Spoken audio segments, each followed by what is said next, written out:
So yo, what's up mga kadol? So hindi natin to editin pa. So may bagong palaro si Meta ngayon. Ang galing ni Glenn.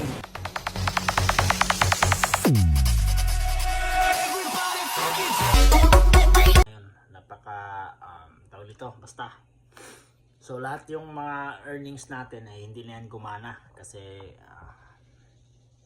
violation. Pero hindi ko alam kung anong violation yan. Pero may mga video ako yesterday na dinelete ko na may nagsakto doon sa post sa violation. Pero sa mga content creator dyan, aware lang kayo ha, kasi may palaro si Meta ngayon bago. Ayan, so baka hindi na tayo makapokus sa Facebook. So sa mga idol, kasi hindi natin kikita dito kung ganyan na mangyayari.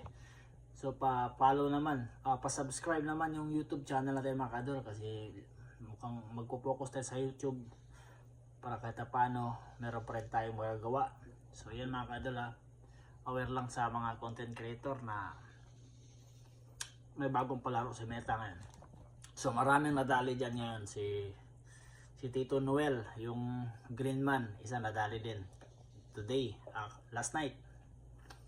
So yun mga kadol, aware lang sa mga content creator dyan na huwag kayo manibago, huwag kayo mabigla kasi yan na yun.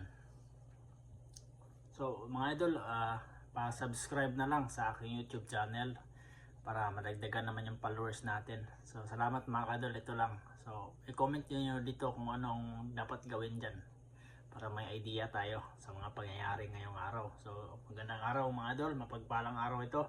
Good morning, good morning.